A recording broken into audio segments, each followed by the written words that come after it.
Good evening, folks, and a hearty welcome to our drive-in theater.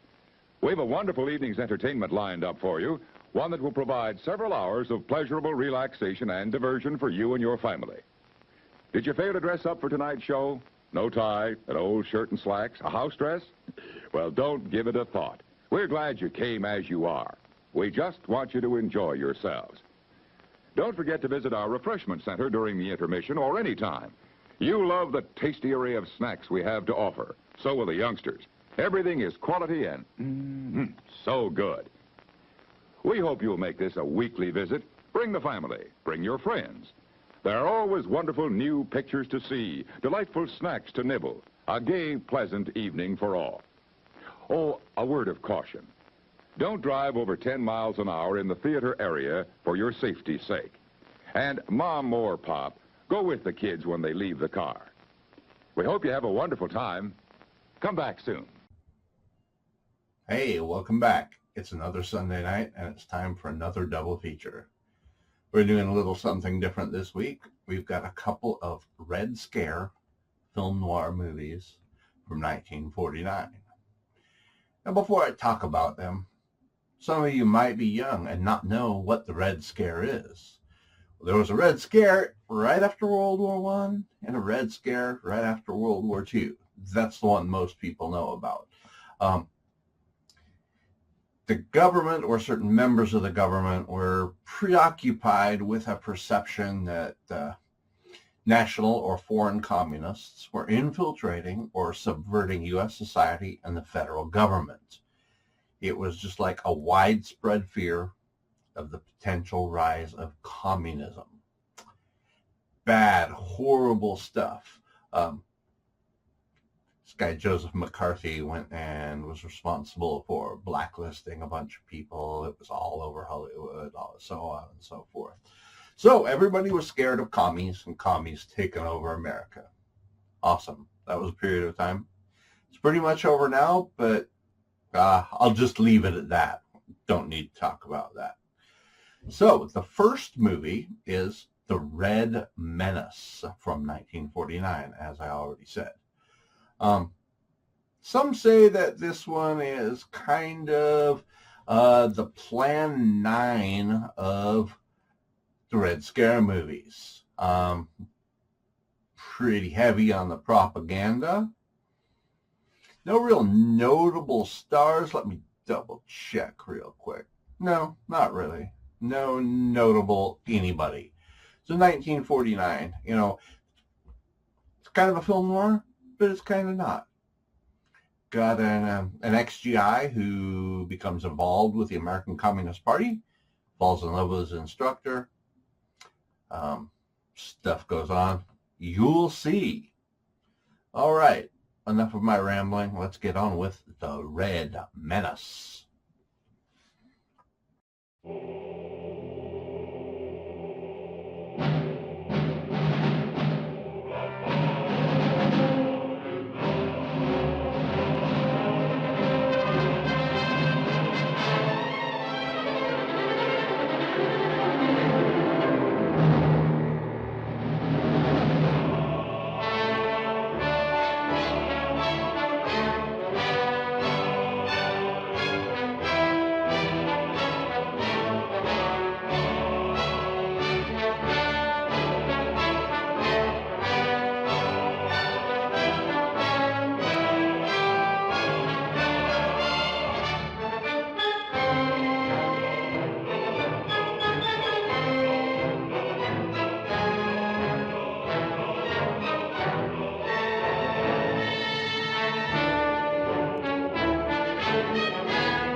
No, don't let them. I'm afraid. Nina, stop it. It's me, Bill. They can't get us now. We will kill us. Nina, get hold of yourself. Snap out of it. That same dream. Those frightening, sadistic faces chasing me, turning guns on me. There's nothing to worry about. They can't get us out here. You don't really believe that? You know we can't get away. They haven't caught us yet, have they? No, but they will. Oh, please, Bill, let me give myself up. It isn't you they're after. They want me. Why don't you? This is why.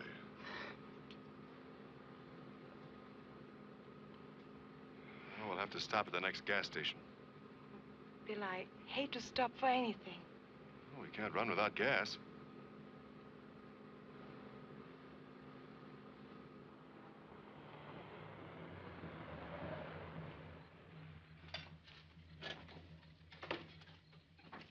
I was just getting ready to close up.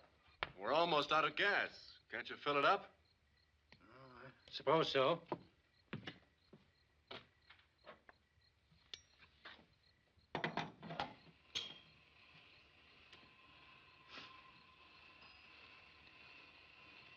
From California, huh?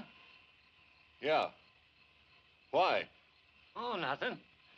A lot of California cars pass through here. I wonder sometimes where they're heading. Why did he say that?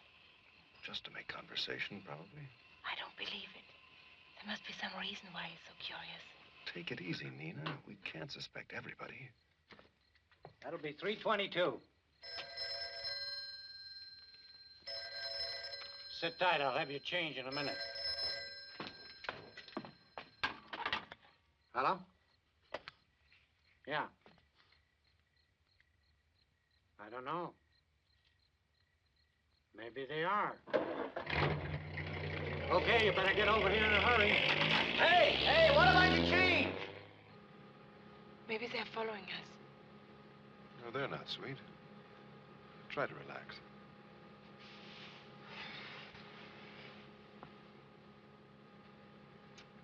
I do wish I had a cigarette. Try the compartment. Might be some in there.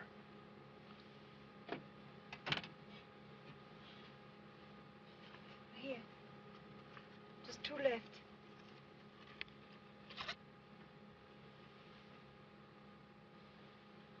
Why are these two running away? Bill Jones and Nina Petrovka? What is this fear which has sent them racing along a lonely Arizona road? Have they murdered someone? Are the police pursuing them? Is it the Immigration Department or the FBI? Possibly it is none of these. They could be running from something far more terrifying. To understand, we must go back with Bill Jones, back on the wings of his tortured memory to a city in California.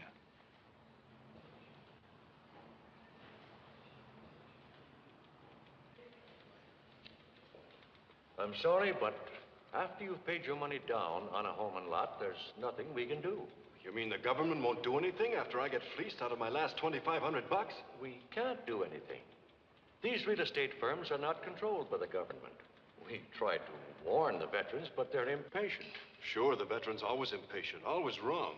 But why don't you do something about the way these real estate outfits operate and advertise, so a guy don't end up with a scrubby lot on a hillside way out of town?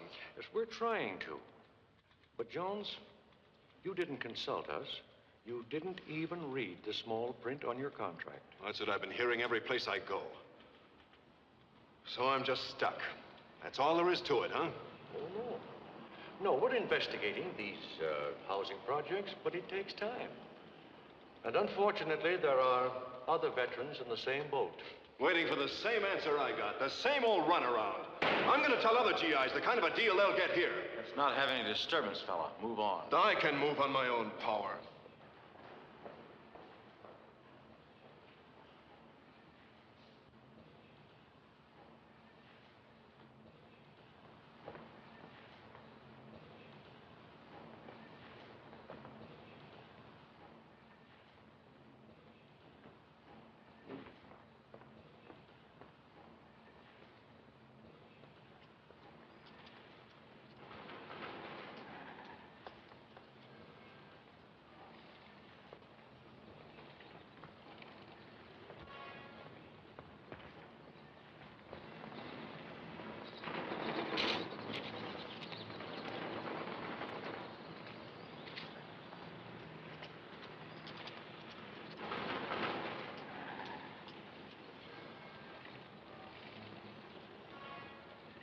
kind of push you around, don't they? Who wants to know? Just another poor sap who's been getting the same routine you have. They cut and dry it special for GIs up there. It makes me so hot, I'd like to paste somebody. Getting hot won't do any good, but I know a nice place to cool off. Okay, I can stand plenty of cooling.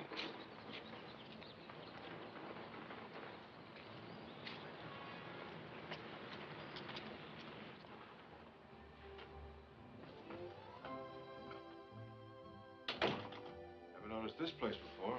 Oh, it's not conspicuous. Just sort of a club for discriminating people. How are you today, Mr. Tyler? Just fine, Bill. How's the bourbon situation? I might be able to rustle up a little Kentucky. That's the spirit. I'll take mine with water. Same. Looks like Tyler's got another prospect.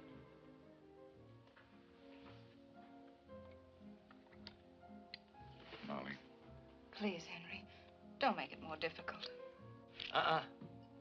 This one's on me. Get lucky today and hit a 2-horse parlay. Jack. Excuse me.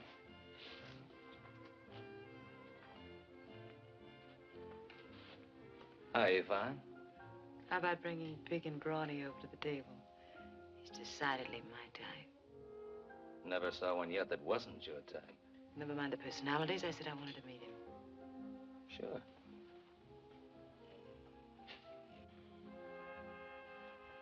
To jail with real estate agents. Life terms. Who's the criminal? 2 more drinks and you'll be giving him the electric chair. Sure, and if it isn't Molly O'Flaherty.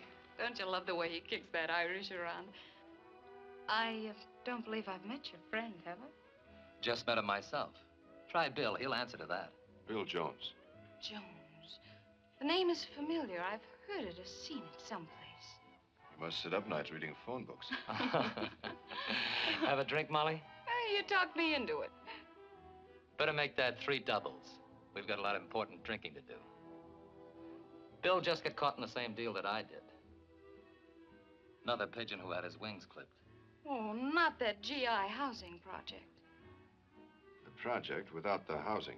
It's a funny thing about those GIs. You hear a lot about them, but you don't see much about it in the papers. They don't print that kind of stuff. Might frighten other suckers away. All this talk isn't going to help. When's somebody going to do something about it? Somebody is. Yeah? Who? Oh, friends of mine. They had me watching that office. Checking on veterans who had complaints. We're getting a pretty good list. Well, you can count me in if it'll stop other GIs from getting hurt. You're a good Joe, Bill. I'll speak to my friends about you. Okay. Just so you don't see anything bad that'll come back to Molly. No reason why we should both drink solo. Why do you waste your time, Yvonne? You and I can sit together and still be solo. You know, Henry, I wouldn't be surprised if you really wrote a great poem. Why the sudden confidence in my talent? They say a poet can only produce great art when his heart is really touched. Well, yours is being torn out and wiped on the floor. The barroom floor.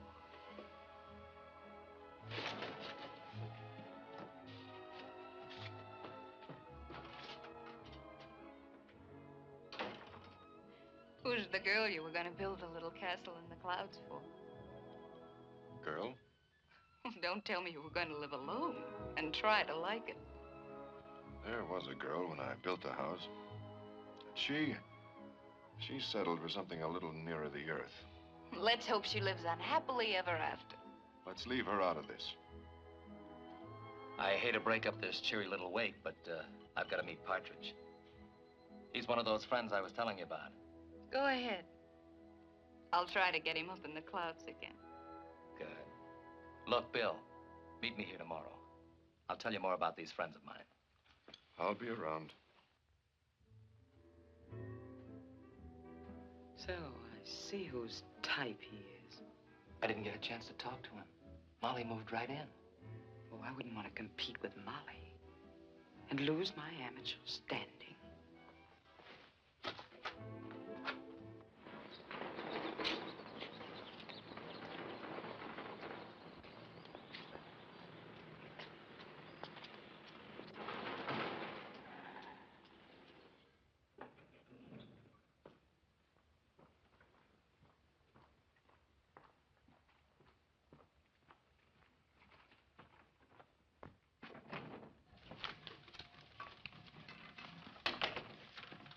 Hi, Sam. How's it going? Oh, been up all night working on a rewrite. What's the matter with Holder? Can't he give you a hand? He's not here anymore. What happened? Mr. Partridge been around? Yeah, he's in there. Thanks, Sam. Come in. Hello, Mr. Partridge. Come in, sit down, keep quiet. Continue. How can I compete with other papers if my best reporters disappear overnight? Holder was not only an ace newspaperman, he was a linguist. And he talked too much about party matters in bars to his non-communist friends. Well, we all do that. Well, then we'll all get what Holder did. His party card has been sent to the State Department. They'll check it against his immigration papers, and he'll be deported to his homeland, where they know how to shut mouths permanently. Well, he'll be a hard man to replace. Oh, we can all be replaced. This paper could get a new editor within an hour's time. Even I, as the head of the committee, could be replaced in no time at all. And you will be replaced, unless you bring in some recruits who are not hobos and stumblebums. That's what I wanted to talk to you about, Mr. Partridge. I collared a good one today. Bill Jones, 100% American type, good war record, plenty of gripes. Sounds all right. Does he know that he's not joining a Tea Party? I don't think we'll have to worry about that. If we promise him justice for the GIs and maybe a job for himself, he'll go for it. Promise him anything. When we get him into the party, he'll find it's not so easy to get out.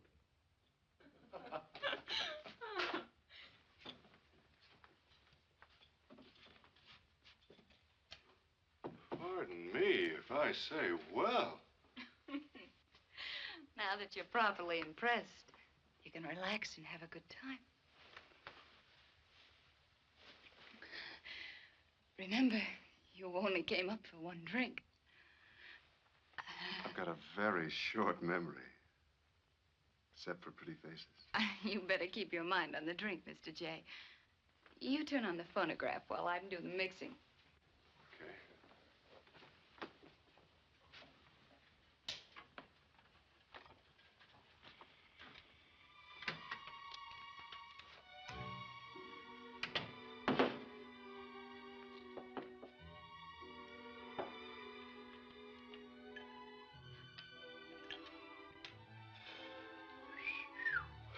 Well, What's the matter? who died and left you the fancy library? Sir, you're referring to the books I love. The Coming Dawn.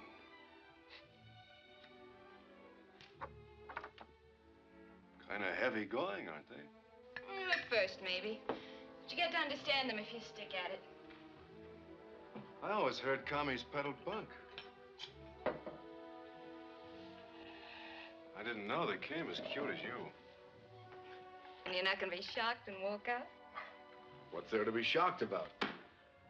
I just think it's funny, that's all. There's nothing so funny about it. Not if you stop to realize that the party's been behind every decent cause in this country. The war against fascism and the labor movement. Look what it's doing today, fighting for the minorities, the Jews and the Negroes. Oh, I can't get steamed up over causes anymore. Except for the Boy Scouts. I still believe in Santa Claus. I never got to know much about Santa Claus. When I was a kid, my father got starvation pay in a shop that wasn't organized. My mother broke her back over the stove and wash tubs, trying to make ends meet. You must have come up on a fast elevator. I came up the hard way. Factory jobs and night school.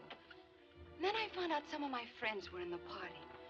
They started helping me, giving me a different slant on things. They showed me it wasn't me or my folks that were wrong. It was the system. Oh, I'll admit I don't understand all the ideology and some of the big words. But I do know what they're trying to do. To end once and for all the exploitation of humanity. That's the only cause of poverty and suffering. Pretty big speech for a little gal. But I mean it, Bill. Why do you think we're so interested in you? Can't be my money. It's because you lost your money in that housing deal. That's the kind of thing the party's fighting against. We're for people, not for privileges or property. Sounds good anyway. We're getting too serious. May I have this dance, Mr. Jones? Sure.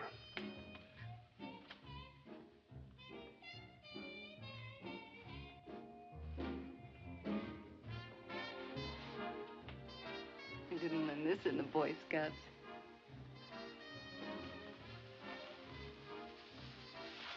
Bill, maybe you better go home. Take this along. Read it. So, it's all been just a come on for the party. Oh, don't say that, Bill.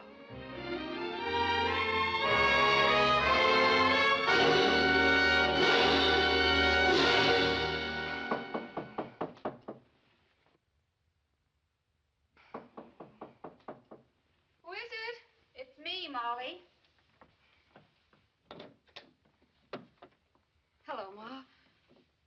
It's pretty early for you to be out, isn't it? I guess so. I was here last night, but I heard you had company, so I went home. I thought you were going to stop drinking. Well, I didn't. Oh, look, Ma, I'm not a kid anymore, and you're not going to treat me like one. What's the matter? Didn't you get your check? Yes, Molly, I got it. And I brought it back. Brought it back? Why? Isn't it big enough? I don't want that kind of money. You told me you were a secretary to a big stockbroker. You said that's why you could afford a place like this and all those clothes and things. I suppose you've been listening to those micks gossiping over at church. And Father Leary. That's what I thought it was. Just gossip. It couldn't be true. Not about my Molly. Then I decided to find out for myself. So you found out I'm a communist. Well, what's so wrong about that? There's no law against it. Well, if it isn't wrong, why should you lie about it to your own mother? I don't even know what communism means, but it can't be good making you do these things. What things? What was the woman in the Bible doing that was taken in sin? Look, Ma, I don't care anything about that Bible junk. I'm doing all right, and I belong to a party that's going to make the world over. So that people don't get the kind of a raw deal my father got. What raw deal? Your father worked hard and made a respectable home for us. He and I tried to bring you up the best we could. But it's beginning to look like we didn't do a very good job of it. Oh, what's the use? You don't understand. I guess I don't. The only thing I can do is keep on praying.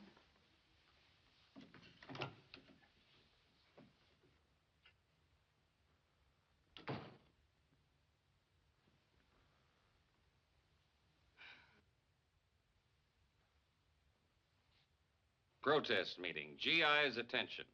The Hillside Veterans Housing Project is defrauding ex-servicemen by selling them city lots which have no public utilities or building prospects. Demand action from your district attorney's office, your city council, and the grand jury. GI's protest. That's the idea. That ought to stir them up. You know, it's a shame about those poor boys, the defenders of our country, stripped of their pension, of their life saving. That sounds like one of my editorials. Well, I better be on my way. Oh, you'll have to wait for Nina. She's in charge of the picketing, she and Yvonne. Women in charge of a demonstration like that? There might be some rough stuff. Fist fights, a few broken heads. Well, I'm afraid that you've forgotten Nina's background. She was a communist in Europe years ago, and she knows strategy and tactics. Thanks for the kind words. Hello, Nina. Hi, Nina. How are you today, Miss Nina? Fine, Sam. Very good. I have arranged to have some students and professors in the crowd. And I'm going to have a flock of GIs there, spearheaded by some of our tough recruits, like Bill Jones. He's still playing along? And getting more steamed up every day. He's so sore at the housing project in the government, he'd swallow anything. Good. Nina, you might give him a little special attention. All right, let's get on.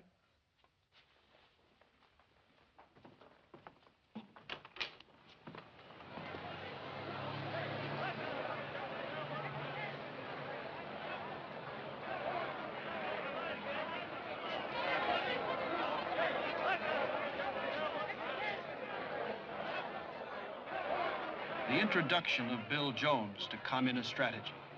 A misguided young man, fallen under the spell of Marxian hatred and revenge, unaware that he is only the tool of men who would destroy his country. The signs didn't tell of the worldwide Marxist racket intent on spreading dissension and treason. Give these to the GIs over there. Yeah, Jack. Right. There he is! That's the guy that got our money! That's it, boys. Let's see some action. Show them what we're here for. Let them see we mean business. They can't steal our money and get away with it. We ought to rush the place. Let's break up the joint. Let's pull down them signs. Come on, get on the place. Break it down. Boys, that's showing them. Go on, throw that way. Break it. Stick up for our rights and our money.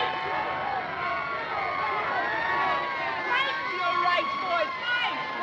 Get rid of these. Huh? Take my arm, start walking. Okay.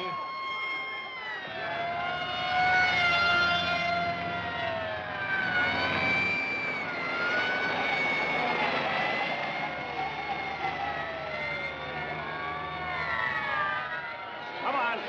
Let's go. All right, break it up now. Come on, clear the It's sidewalk. supposed to be a free country. It wouldn't be if you kind had their way. Come on, let's go. Buy the tickets, darling.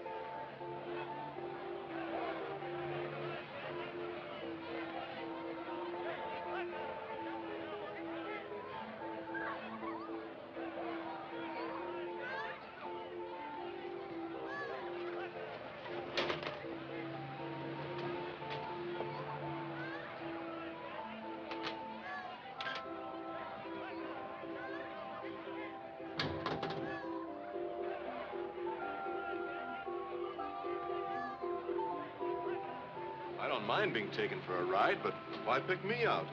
You seem to be in such a daze back there. I had to do something. What did I do wrong? You are a novice, aren't you? You're fortunate you weren't arrested. But I guess you wonder who I am. You didn't give me time to wonder. I'm Nina Petrovka. Glad to know you. I know. You are Bill Jones. Partridge told me to keep an eye on you. Oh, I didn't think I needed a bodyguard. You didn't think so? Look.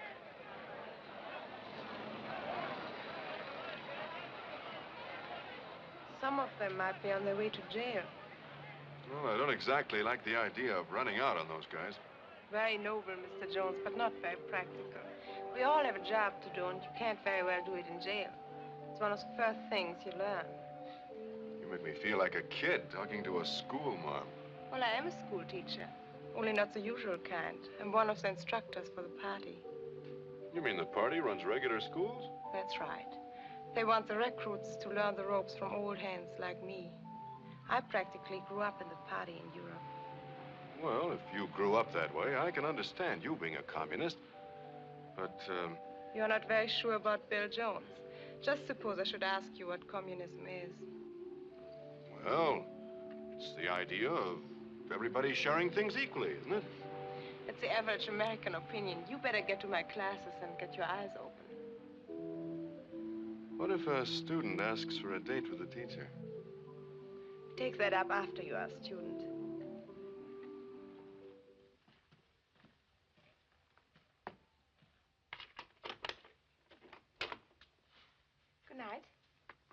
just like that. The ride is over, Mr. Jones. Well, that's no way to coax pupils into the party. Remember, I'm not Molly. The party's getting rough.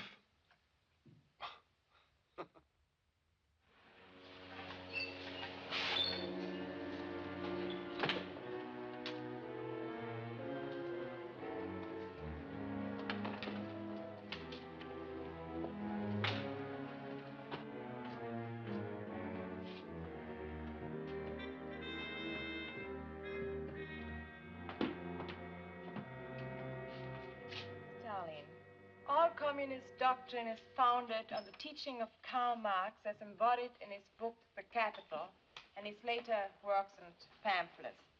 The basis of this doctrine is the 2 nights later, the opening of class at the workers' school finds Bill Jones and other party recruits studying Marxism, its principles, strategy, and tactics. Nina Petrovka, chosen for the introductory lecture because of her charm and personality, explains the basis of communism. It teaches that man and his world are the product of natural forces that are constantly changing. There are no positive values, no eternal principles of right and wrong. Actually, it is the old doctrine of atheism, sugar-coated with highbrow terms. It says that men are not responsible to anyone except the totalitarian socialist state. Marx, Engels, Lenin, Stalin, the apostles of the communist gospel. These are the words of the foremost living communist, Joseph Stalin. And yet the American communists deny that they want to overthrow our government by force. Fellow workers, I'm going to ask you a very important question today. What is democracy? As the class advances, other lecturers pound home communist doctrines. Partridge sneers at democracy as a delusion created by Christianity. He sings the old Marxian song that religion is a narcotic devised to make the workers endure their chains. But Bill and the other students are not told that in the true communist state, all form of disagreement is forbidden, that the freedom which they are offering to the workers would immediately be suppressed.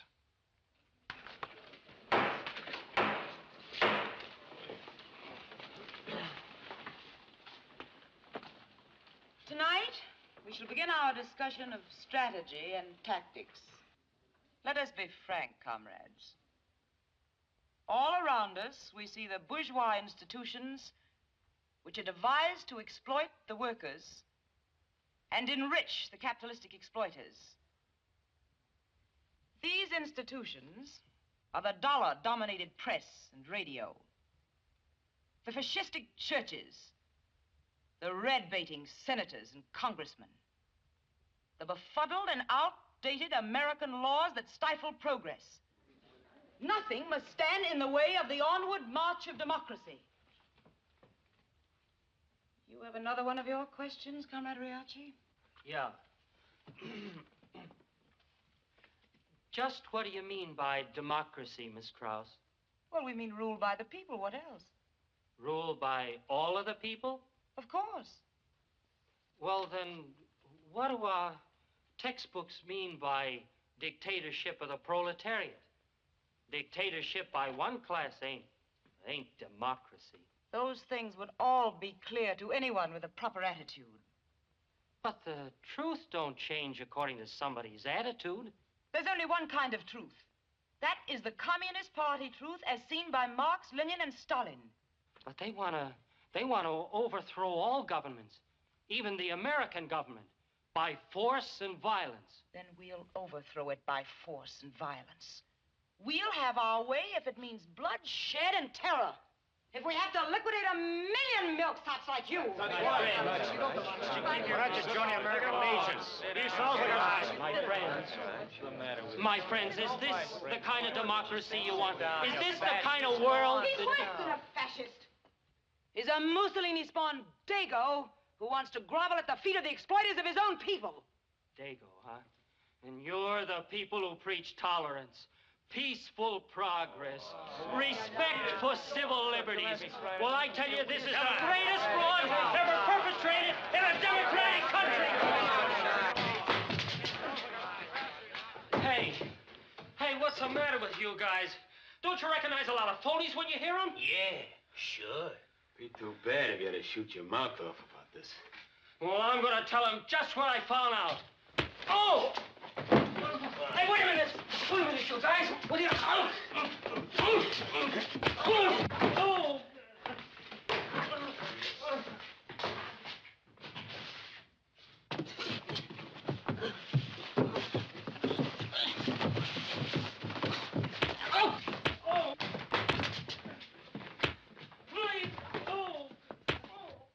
Is it getting to be too much even for you, Nina? After all those years in the party? You knew about the communist goon squads who take care of the Riachis, the little men who dare to raise their voices. These are the people who rant about the injustice of capitalist democracy.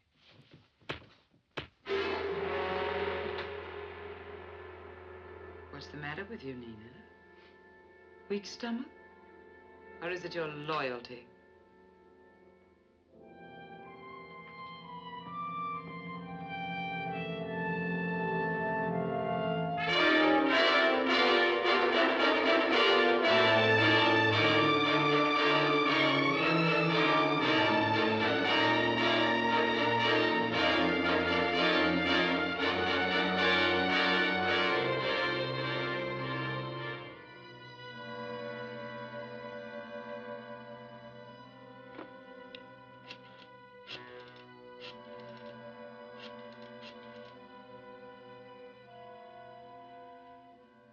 Hello, Earl. This is Nina. I don't think I'll be able to make it for the meeting tonight. Why not? We've been counting on you as usual. Oh, well, take this night off then and get some rest.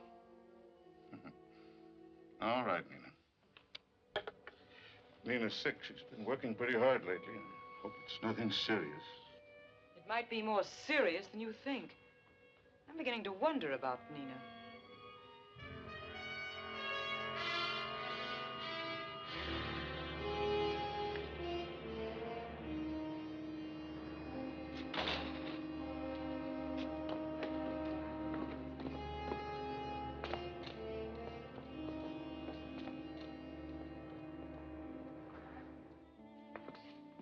Good evening.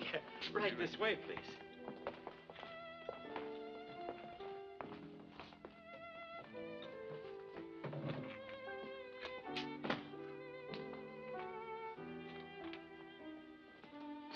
It's a nice little place.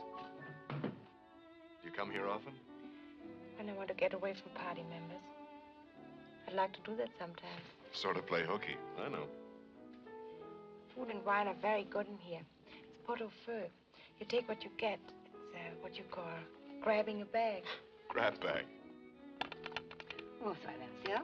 Comment ça va ce soir, madame? Oh, très bien, merci, mademoiselle. Bien, monsieur? Ça va? Hein?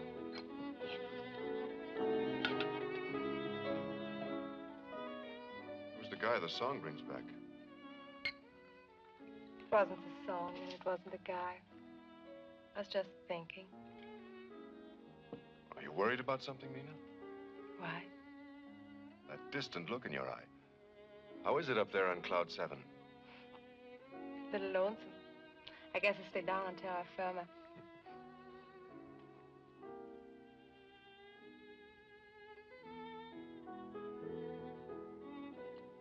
You know, this is kind of an anniversary.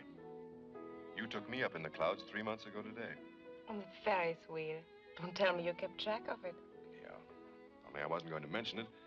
I was afraid it might sound foolish. Why should it? A woman likes to hear foolish things like that. See how wrong a guy can be? I thought you were only a cold-hearted school teacher. Here you've got real flesh and blood just like anybody else. Bill, in the part of Europe I come from, women learn to be natural. They say what they think and feel. I don't have to tell you how I feel. It's being talked about. They say that you're joining the party because of how you feel about me. Well, can I still feel that way if I don't join the party? You mean you don't believe in it?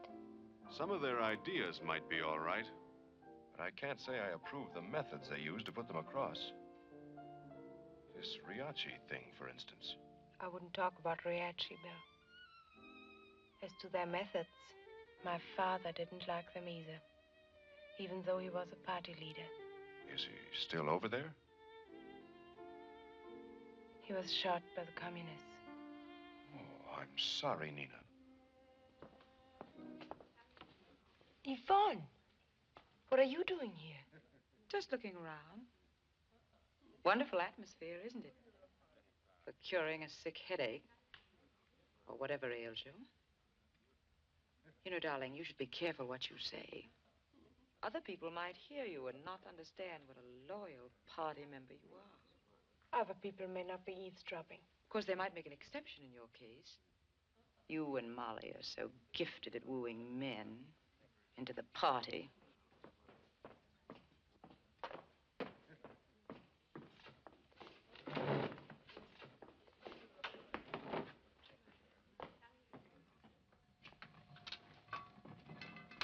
They tell me Mr. Partridge is here. He's in the office. Mr. Solomon is waiting to see him. More of your epic poetry for our next issue, I suppose. Well, I wouldn't call it epic, but at least it's honest. Honest, safe, and sane. It's about as revolutionary as a tabby cat. She won't be satisfied until they start printing the paper in red ink. You know why Nina missed that meeting? She wasn't sick. She had a date with Bill Jones. Oh, well, we can't object to a little romance now and then. In fact, I'd recommend it for some other party members. It might calm them down a little. You can worry about my emotions if you want to, but at least you don't have to worry about my party loyalty. It's more than I can say for Nina. That's a serious charge, Yvonne. It was meant to be. No wonder she can't stand the sight of a disloyal ingrate like Geraghty being beaten. She was defending her traitor father to Bill Jones. Would you like me to have the boys keep an eye on her? It certainly wouldn't hurt. Nina wouldn't be the first foreign communist who came over here and got a crush on Uncle Sam. I can't believe that. Not about Nina. She's been a party member since she was a child. However, if she develops any American loyalties, her card can be sent to the State Department and she'll be deported. And Nina has had personal experience of how the party over there deals with traitors. People like Nina forget that sometimes. But I'll be very happy to remind her.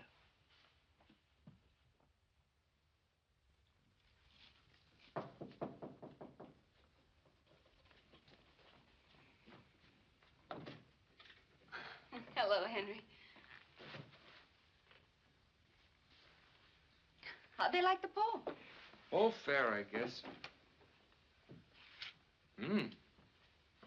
Beautiful roses. Yes, they are lovely. But I don't know who sent them, and I hope you're not going to be jealous again. I guess I do get kind of possessive at times. But there are things that I believe in as theories that need working on, and I haven't We've really... been through all that, dear, and I've told you I can't believe one way and act another.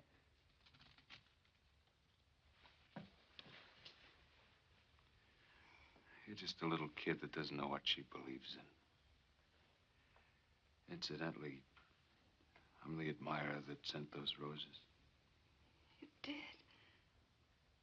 Oh, darling, that was sweet.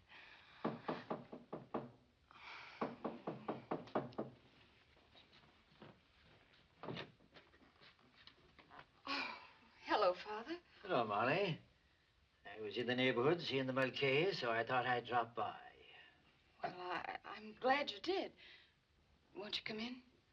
I'm sorry I didn't know you had company. Oh, that's all right. Father Leary, this is Henry Solomon. How are you, lad? I'm glad to know you. How do you do? Mr. Solomon's a friend of mine. If you came for the reason I think, I'd just as soon have him here for the sermon. Confidentially, sermons bore me, even my own. Well, sit down, children, sit down. You don't have to stand on ceremony with me.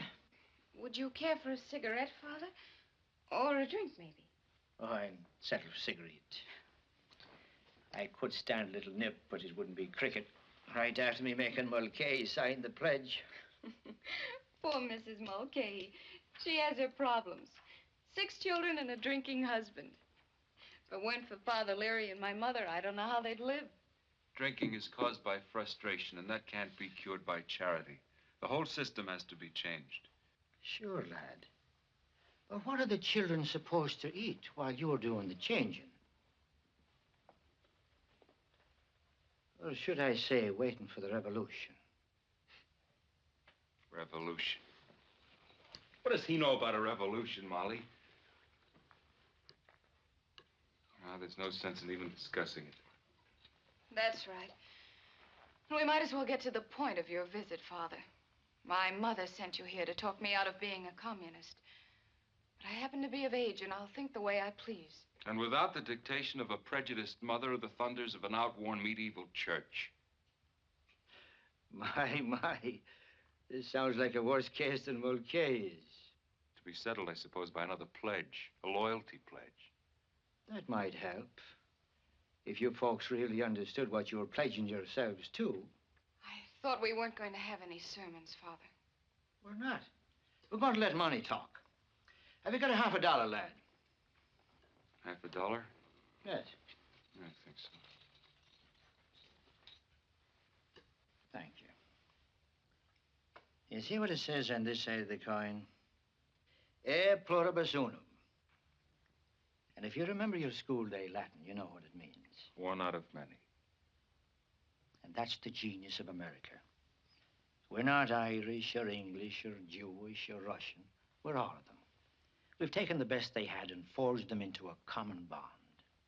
The old melting pot idea, all right. But how does that solve the problems of today? Because the melting pot is still working. We still absorb anything that's good from other peoples. That's where we're different. The communists say they have all the answers. They sound like Mulcahy talking through his beer. Now, you see what it says on the other side? In God we trust. God isn't very popular in some circles today, just as he wasn't in a lot of countries and systems that are forgotten and buried. Well, I should think that all depends on what you mean by God. God is the being that puts something in here that makes you want a better world. Atheistic systems are always founded on hatred. Race hatred when they're Nazi, class hatred when they're communistic. There's an old saying that the dice of God are always loaded. Sure they are. They're loaded on the side of the people who trust in him.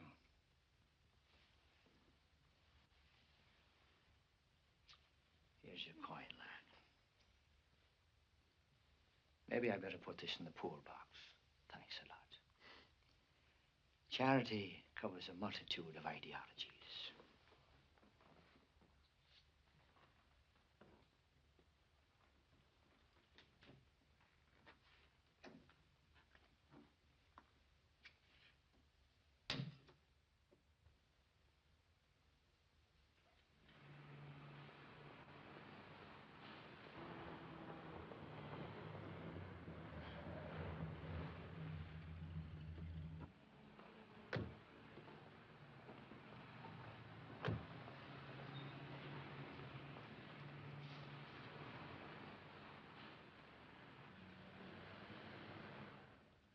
As you all probably know, this meeting was called by the National Committee.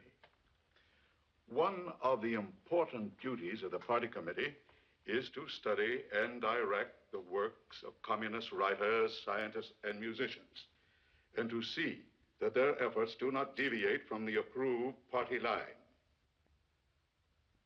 One of the members of this group has been accused of such deviation. Henry Solomon's poem, written in honor of Karl Marx, has been found objectionable. Well, that poem was submitted months ago. Why should the committee suddenly find it out of line? Are you putting your puny mind up against the committee's?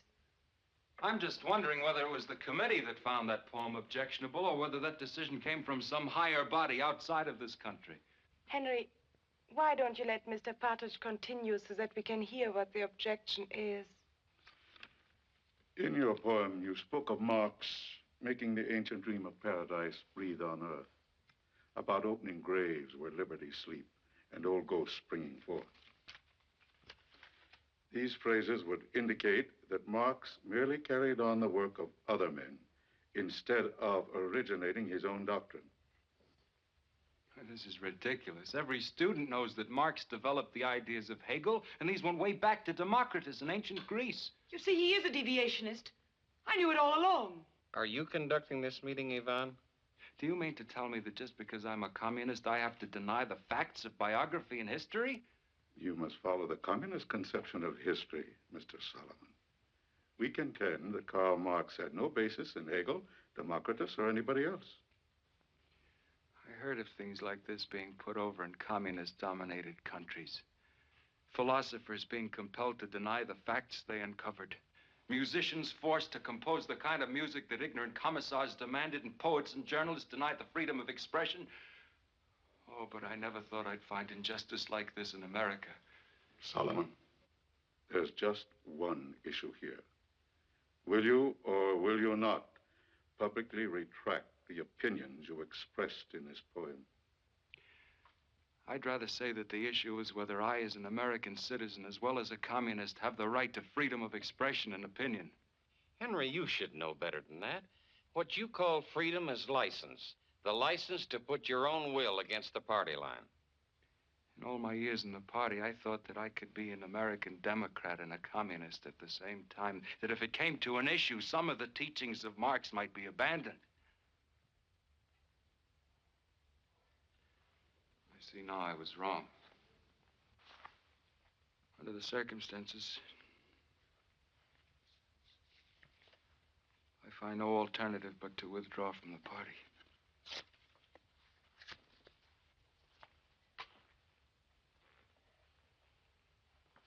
Now that I'm no longer fettered by a dictatorship, I can tell you trained Red SEALs a few of the things that have been on my mind. You shout about progress and reforms and entice young progressives into the party, when behind their backs in your council meetings you sneer at them as weak-minded simpletons for being stupid enough to join.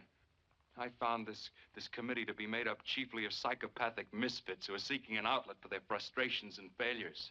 Only people like that could accept the party line with its corkscrew tactics and its grandstand plate XGIs and its lies about the government that's trying to help solve their problems. You crusade for liberalism. The only kind of liberalism you know is in the purse strings of the Communist Party. It pours money into the pockets of men who haven't the brains or sincerity to hold a decent job. You pretend to fight racial discrimination, but you keep reminding me that I'm a Jewish American, that Sam down in the office is a Negro American, that Molly over here is an Irish American. We're none of us hyphens, we're just plain Americans.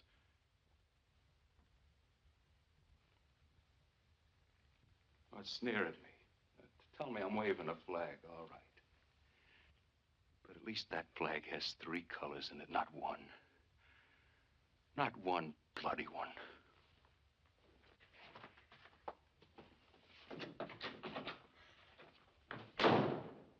What a traitor. Trotskyite. If I had my way, I'd... The committee will deal with him, Ivan. No one places themselves beyond the pale of party discipline merely by tearing up a guard. I think you all understand that none of you are to associate with him until we have further instructions from the committee. Meeting is adjourned.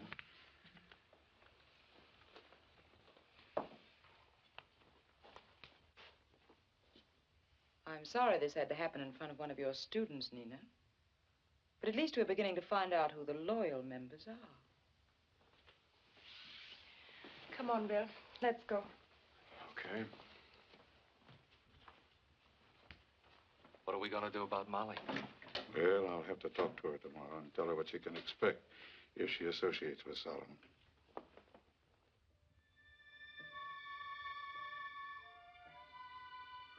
For the next several weeks, Solomon learns what it means to be boycotted by the party and shunned by its membership.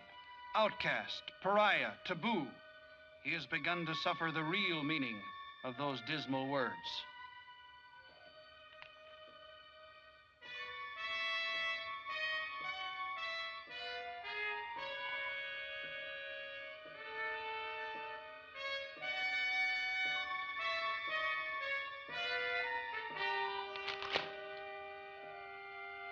The walls are crowding in on him. The suffocating boredom of the drab apartment makes him irritable, restless. He must get out, go somewhere, anywhere.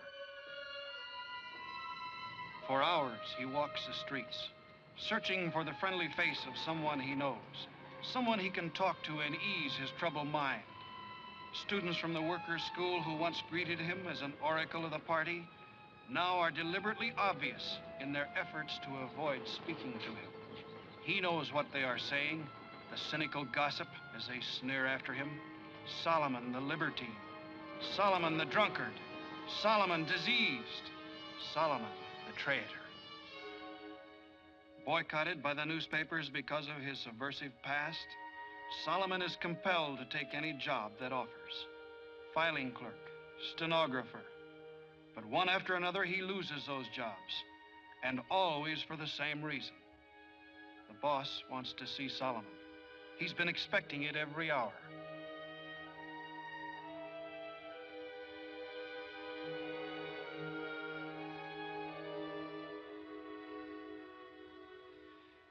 At first, the office manager had been pleasant because of Solomon's intelligence and conscientious work. Now he acts like a different man, as though Solomon were his enemy. It hounds him wherever he goes, sent by men who never forgive or forget. Wearily, he tries to tell that he has left the party of his own accord. But like the other bosses, the manager is sorry that it is against the policy of the firm to employ people who mix in alien movements against the United States government.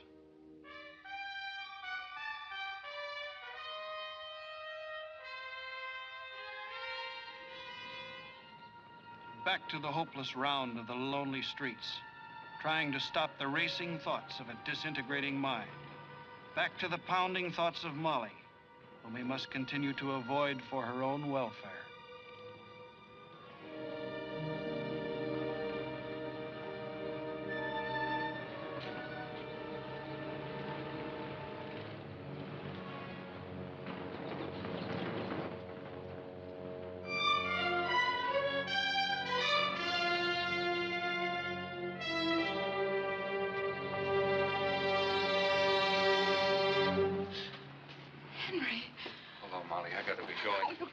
Henry. Oh, I've been looking for you every place. I've phoned and left messages. I know I've been busy. Oh, you haven't. You're just going to pieces. Darling, you look terrible. I'll be all right. Molly, you shouldn't be seen speaking to me. You don't know the things they can do. Oh, I don't care what they do. I'm through with them. Yeah, I thought I was, too. It's not so easy.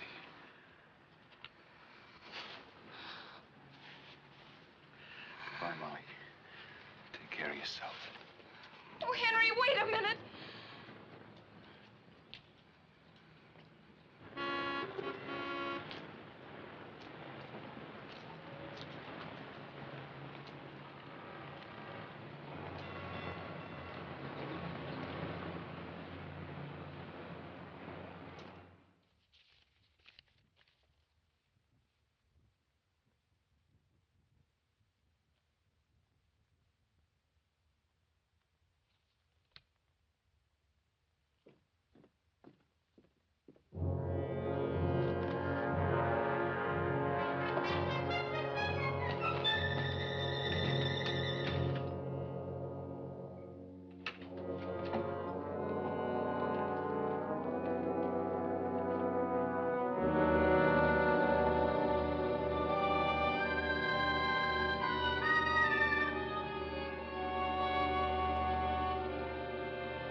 Hello, Sam.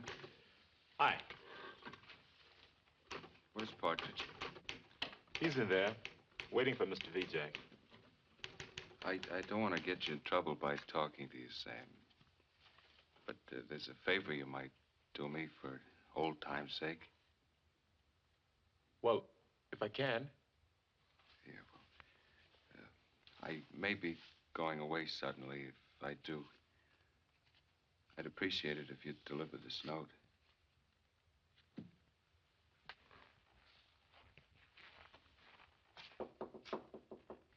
Come in. What do you want? Mr. Partridge, I want to talk to you about this. It's one thing to ostracize me, all right. We have ideological differences. But Molly isn't hurting anybody. She's been seen fraternizing with party renegades. That's nonsense. She was just talking to me for a moment in the doorway. I'm not interested in the cheap amours of a common party girl. I suppose if I answered that the way I should, it only mean more trouble for Molly. Very likely.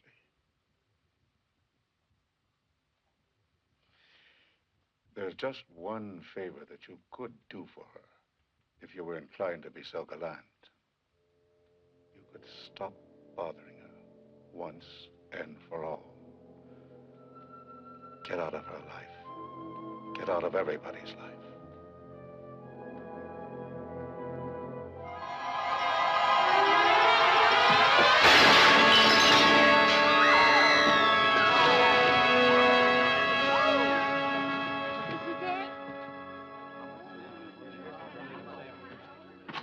Something wrong?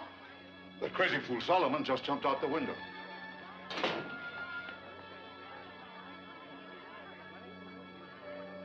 How did it happen? Well, I was talking to him and he jumped. Well, I'd better tell them over at party headquarters and see how they want to break it.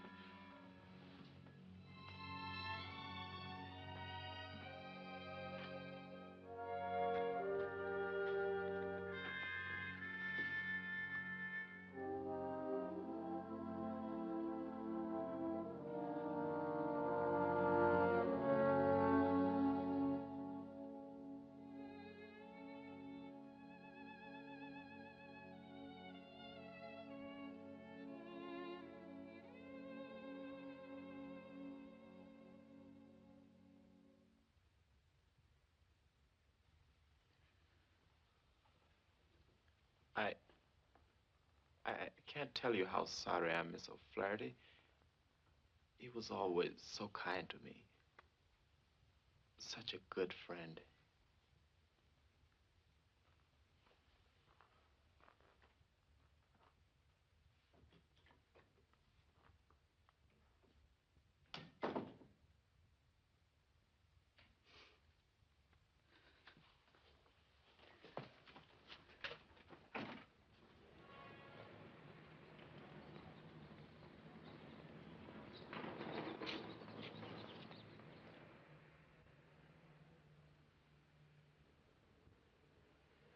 How are you, child?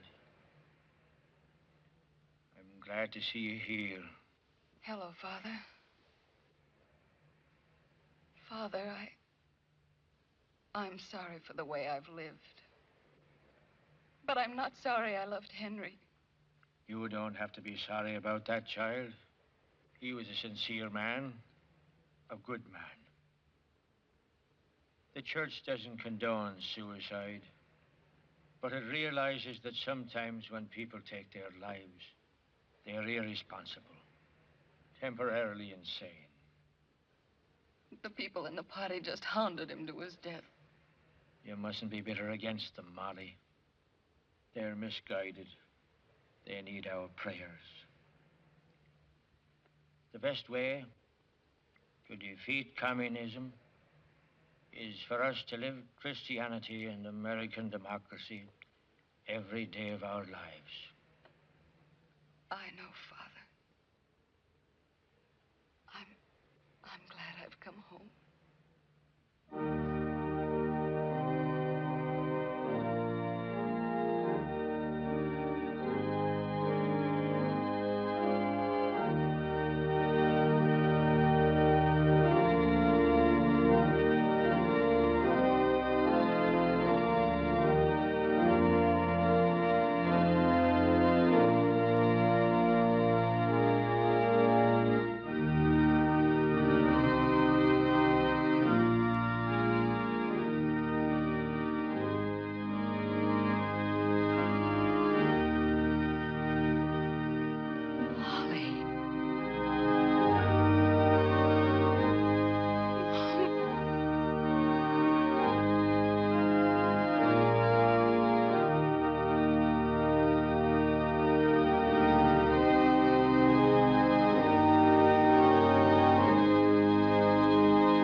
Did you check everything? She didn't take anything but her own things. She's moved out all right. Yvonne, you move in here. And let this be a reminder to you all of how quickly you can be replaced. Nina, you've been very quiet. I hope you're not going to be sick again. Oh, no. I just have been thinking of some work I should be doing for the council. Perhaps you better get busy on it.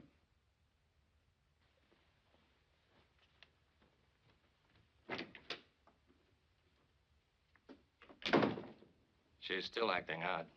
More so all the time. Listen, Earl, I was right about Solomon and Molly, and I'm right about her. I tell you, you should do something about it. I'm going to. Have her watched from now on.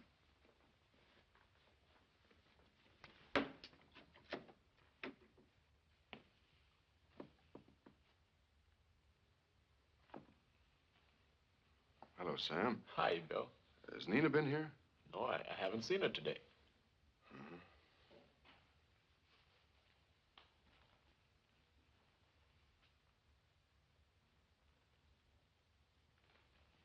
Sam? There's something been bothering me. I'd like to ask you about it. What's that, Bill? It's about Solomon. Don't you think he got sort of a raw deal? Well, we're not supposed to look at it that way. To bring about the revolution, some people do have to suffer. But it's what happens to the masses that counts. Yeah, I know. I've been trying to tell myself that. But it's hard to swallow. Oh, hello, Mr. Vijay. They want to see you over at party headquarters, Jones. Okay. So long, Sam. See you, Bill. Headquarters wants us to give Solomon the works. How are you coming on your article about him? Well, I'm having trouble. Is that all you've written? Look, couldn't somebody else handle this? Solomon was always pretty fine to me. What are you doing, getting sentimental? You know what the party's doing for your race, and Solomon was a traitor to the party. Well, I'll do the best I can.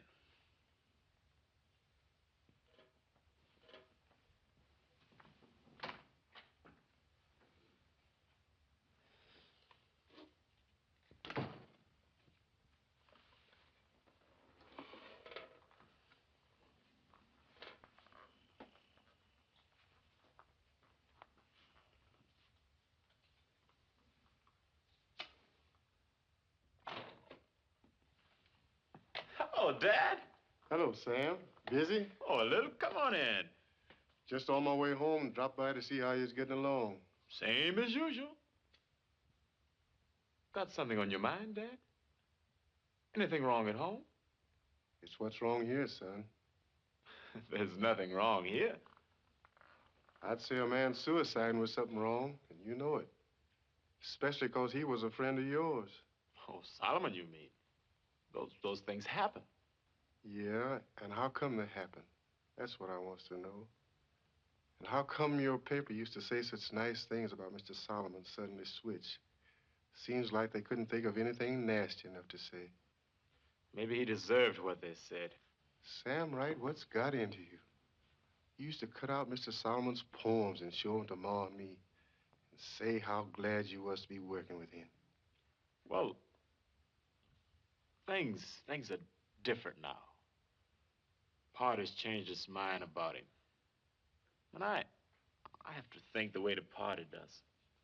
And it's a pretty poor party, that's all I gotta say. I'm beginning to believe some of the things I've been hearing about it. What kind of things? Deacon Smith was talking about your communism in church the other night.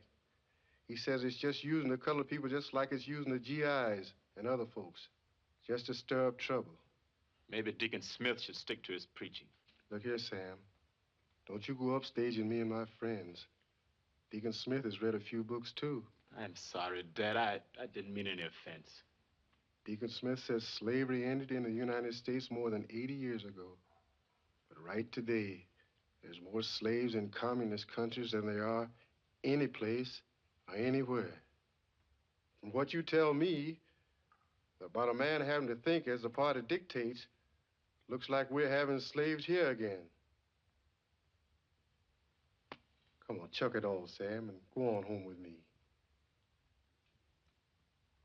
That's what Solomon said in his note to Molly.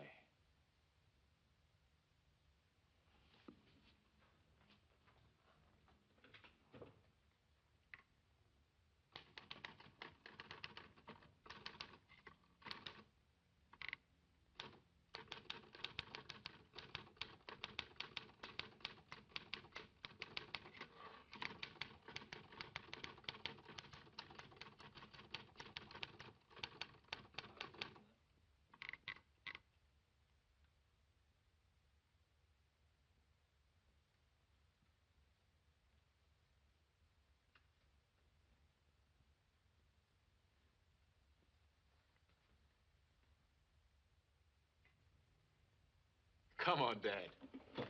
Let's go home.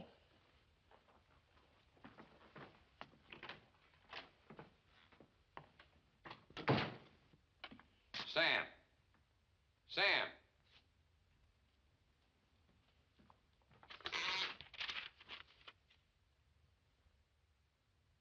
Wasting our time on those African ingrates.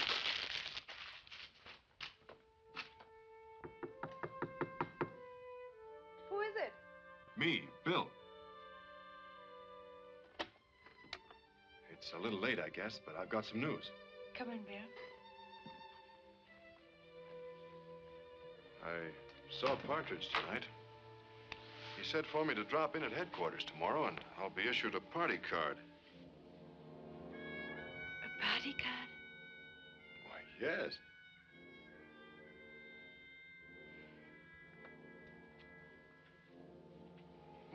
What's the matter, Nina? What's come over you? Must be something about the party. But you've been trying to get me in, haven't you? I've been trying. There was Tyler and Partridge and Yvonne. But they handed me over to you. You had me to your lectures, took me to meetings, showed me around. I've been trying to show you what communism really is, hoping you would leave it alone. Instead, you are accepting it. Not completely. I told you that. Maybe I wanted to be whatever you were. Think the way you did. I don't know what to say. I came here to fight for the people's rights. But then I found that the people here have everything communism promises and denies wherever it seizes power. Well, they can't seize power here too easily. Not with only a few thousand members. But that's what they want you to think. In every country communism has conquered, the party membership was small. That's what they want. A small and highly disciplined group of fanatics, backed by thousands of fellow travelers. Well, you should know if anybody does. Only I wish you'd told me all this before. I was afraid to, Bill. When I signed my immigration papers, I denied that I was a communist. And if you try to leave the party, they'll tell the State Department. Have you deported? I've got so that I don't care about that anymore. But I care about you. And I know what would happen if you would take that card. I don't want it to happen to you, Bill. Darling, we've got to get away from here. I couldn't get away from here, Bill. Let me show you.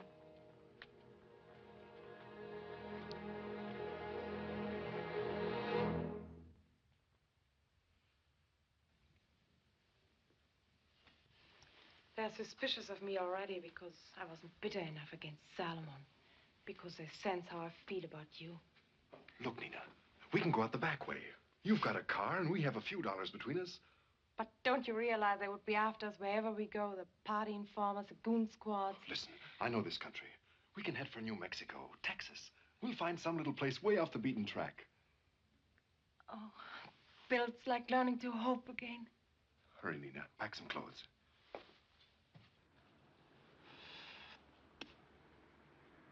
Ought to be coming out pretty soon. Maybe he's staying. Now, what hurry ain't? Hurry, Nina, let's go.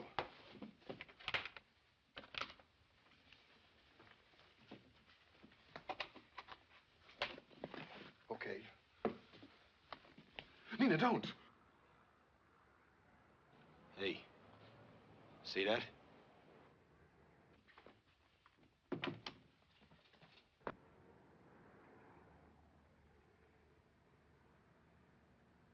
Let's take a look around back.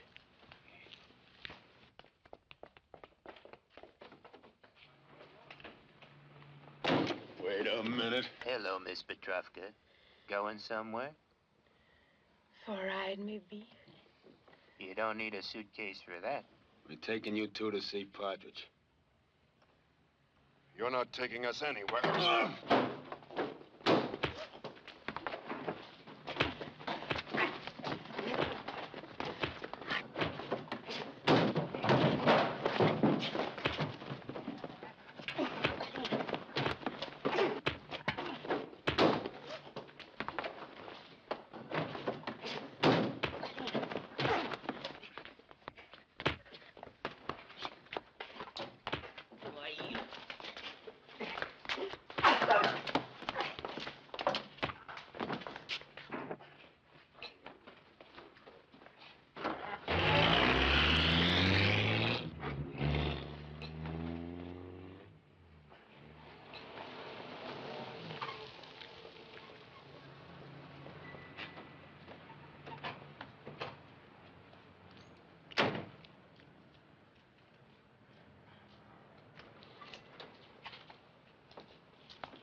You'll bring in the bag. Yes, ma'am.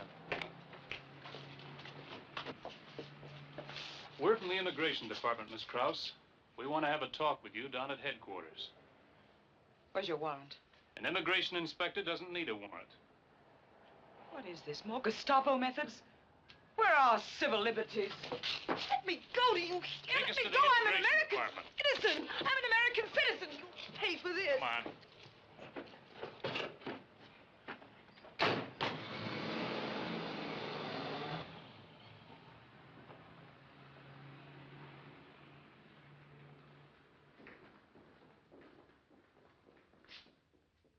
Where were you born, Miss Krause? I refuse to answer this, Gestapo. I'm an American citizen. That's what we're trying to determine. If everything is in order, we'll let you go with an apology.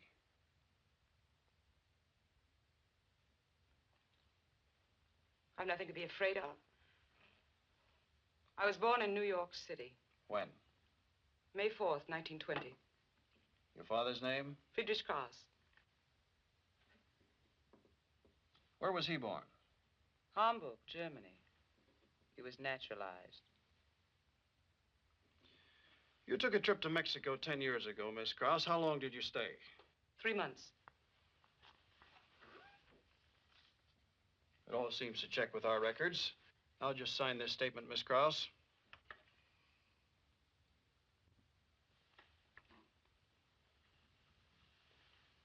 Sure, why not?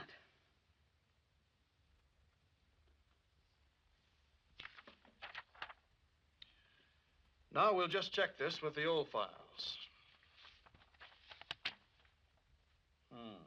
This doesn't check. What? What doesn't? The signature you just gave me is in a different handwriting than the signature of Yvonne Krause on her passport application.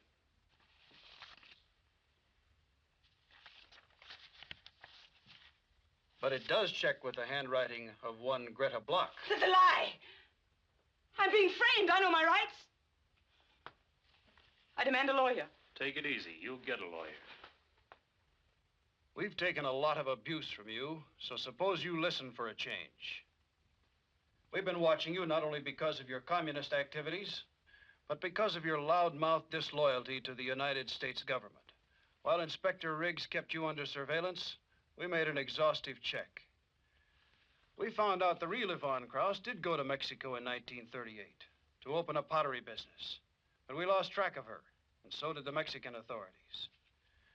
But the Comintern got a hold of her passport and doctored it to fit Greta Block, with your picture and your signature. That's how you came into the United States. Besides that, you made a mistake here. A mistake that any German might make. It was the pronunciation you gave to the names Friedrich and Hamburg. The real Yvonne Krauss never spoke a word of German in her life.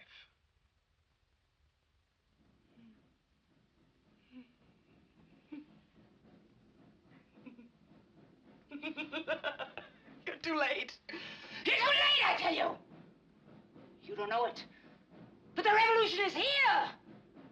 You're talking to Commissar Black, you fools! You thought you could arrest me. Me, Commissar Black! Yes, Yvonne Krauss disappeared because she was murdered. But you can't touch the man who killed her!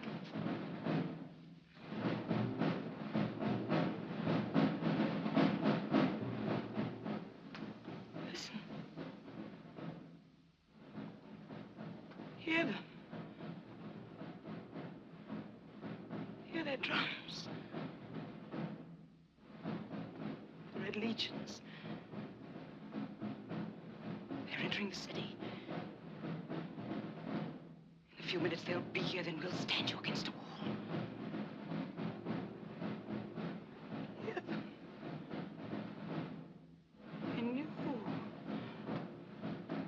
I knew they'd be here. I knew they'd come. They'll be here to take charge, to take your jobs. Commissar Partridge and Commissar Tyler. They killed Yvonne Krauss in Mexico. They did it on my orders. Try and arrest them now. Don't you hear them?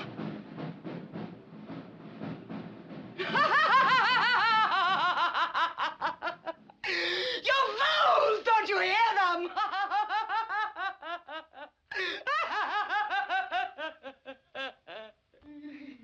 All right, Norton.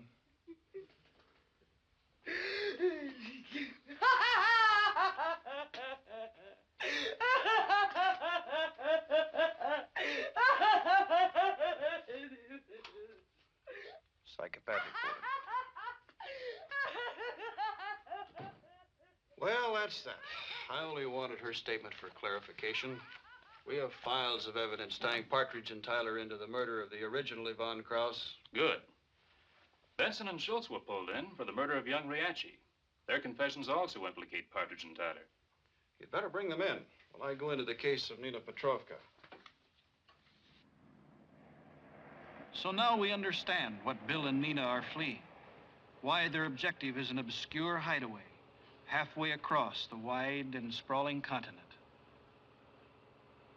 What's the name of this burg? Talbot, but don't ask me where it is. Well, it's in Texas. We know that much.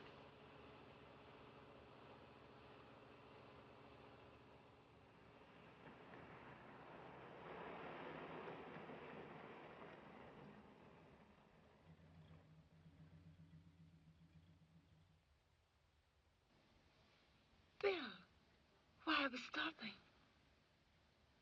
I've been thinking, Nina. What are we running away from?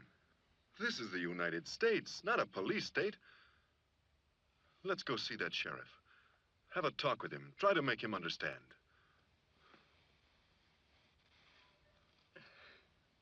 All right, Bill. Whatever you want.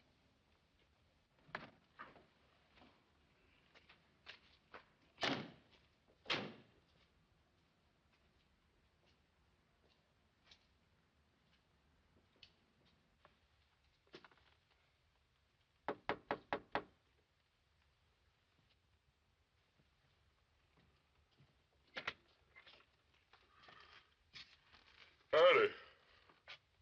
What can I do for you? We'd like to come in and talk to you. Sure, come ahead.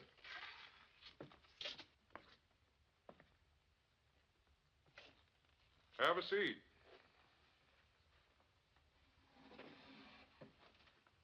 Okay? Shoot. We want to give ourselves up, Sheriff. But first, I'd like to explain. Technically, we might be guilty, but actually, we're not. But never was one And Nina tried to break with them. That's why they're after her and have tipped off the federal Oh, authorities. back up a minute. Everything you said so far is about as clear as a mud hole. First off, what are your names? I'm Bill Jones, and this is Nina Petrovka. Glad to know you. You look sort of tired and troubled. Now, suppose you start telling what this is all about and go far enough back so as I can understand it. And take your time. You know, there's lots of things we ain't got here in Talbot, but time ain't one of them. Well, Sheriff, I guess I'd better tell you what happened back in California. So, when we got here, we decided to give ourselves up and see what the law had to say.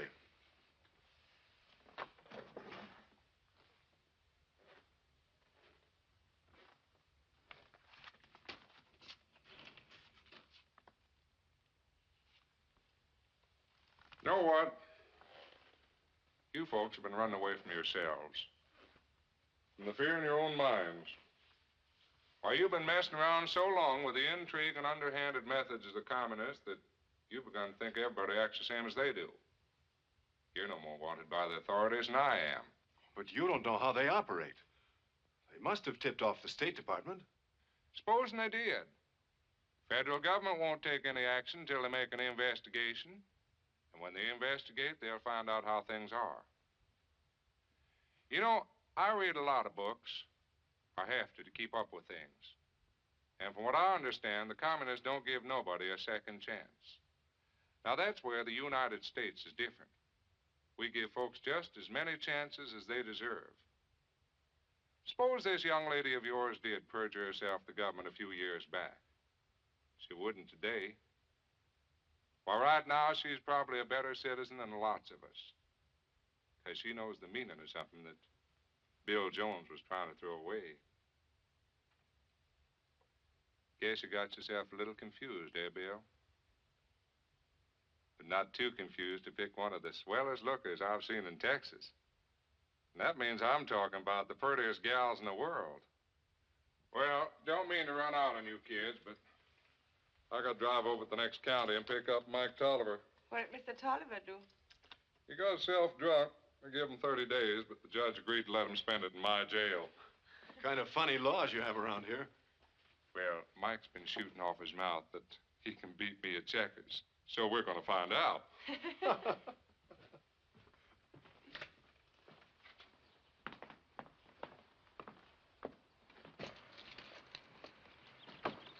What you two want to do is get yourselves hitched. Raise a couple of real American kids. And if you ever need a witness, I'll vouch for you. So long. So long. Oh, there's a great guy. Well, we don't even know his name. Hey, Sonny. What's the name of that sheriff? Oh, him? It's some kind of a long name. But us kids, we call him Uncle Sam.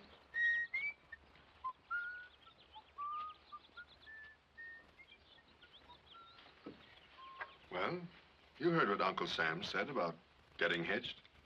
And raising some real American kids. All in favor, say aye. Aye.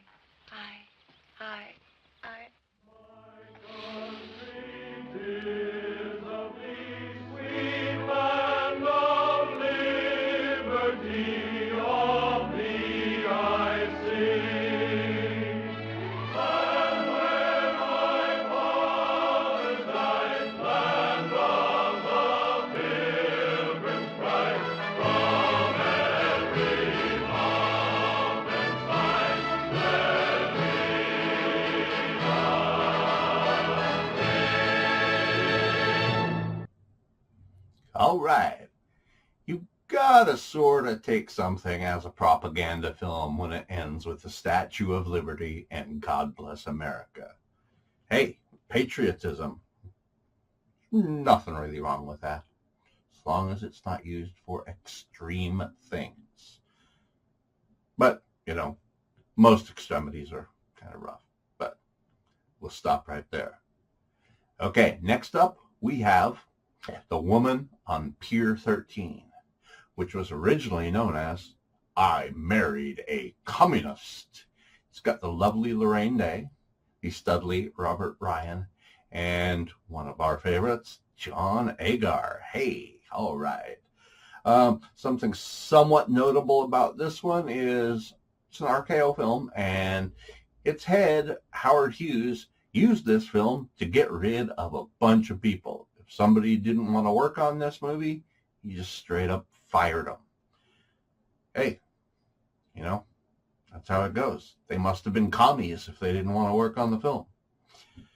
I don't even know what else to say after all that. Well, since these are shorter movies, hey, you'll be happy to know that we've got an intermission coming up here. I know, you've been missing those, but hey, these movies have been long, so I don't want to keep you up too late. So, that's how it goes. All right, we're going to have ourselves an intermission, and then we'll get right on with The Woman on Pier 13, formerly known as I Married a Communist. Scary stuff.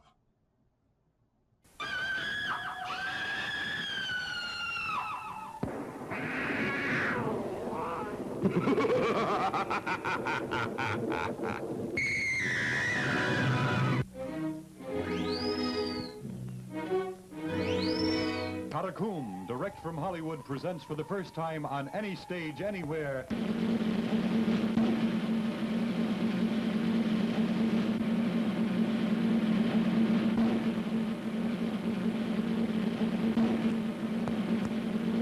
Alive will come to seek the warm blood he needs to keep himself alive.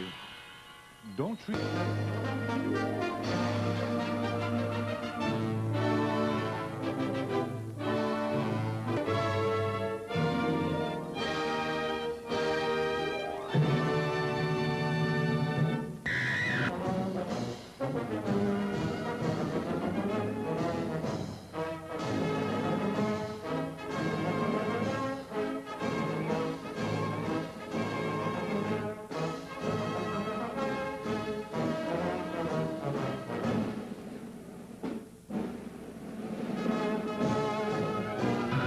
You'll see blood-curdling sadistic surgery.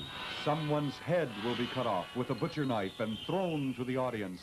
Don't lose your head. Do you believe that the out-of-space monster who died, yet alive, will come to seek the warm blood he needs to keep himself alive? Don't treat this lightly. How are you fixed for blood? The dead will return from graves. Ghosts and skeletons will fly above you, and some may sit by your side and plant cold, damp kisses upon your cheek.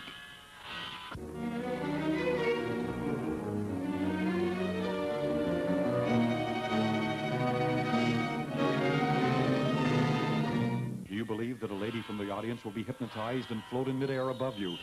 Wait and see. Do you believe the brain of any volunteer from the audience will be pierced with 15 knives and yet he'll live?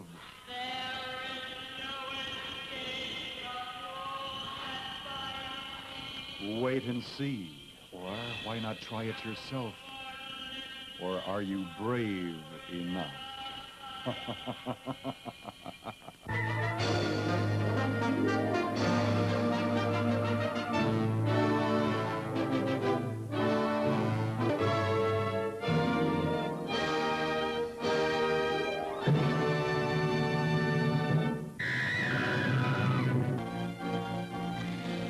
Here is the greatest show of its kind on the Earth, or out of space for that matter.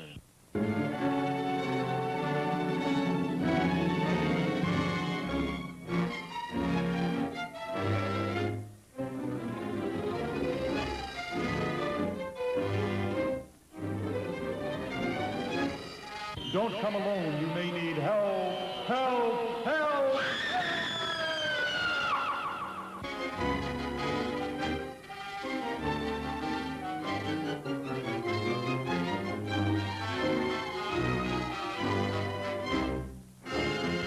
Stand by. Interference from Planet 13. Come in. Come in. To mortuary of 18 living nightmares. Where Karakoum of Hollywood presents Horror. first time on stage, the fourth dimension. Can it be true that any volunteer will be decapitated with a meat cleaver? See it, hear it, and actually feel it. Unbelievable but true. 13, 14, 15 knives will be driven through the head of any unsuspecting person. If there is anyone left, after the crawling thing from Planet 13 creeps over the audience seeking fresh human blood. Look out for the monsters, skeletons, and other creatures flying above you, running after you to rip your flesh apart. Caracon, the master of horror, has more delicate acts. Lady Godiva on a white horse, drifting in midair. For those who will embarrass easily, blindfolds will be furnished free with peeking hole. In case you pass out during this triple horror science mystery show, that's tough. Pleasant nightmares, friends.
Good evening. As you can see, I'm dressed for a funeral, but not mine, yours. For you see, I've already been dead for such a very, very long time. But I've come back to bring you news of the most gruesome twosome ever produced, the crawling thing and the creature of evil. Watch, listen, shudder, die with fright. It's a psychedelic nightmare. So tune in, turn on, and drop dead. Well, I must be going now, but you'll be back. I know you'll be back, because grave curiosity won't permit you to miss these two ghoulish, cruelish features, the crawling thing and the creature of evil, produced in Hollywood by maniacs.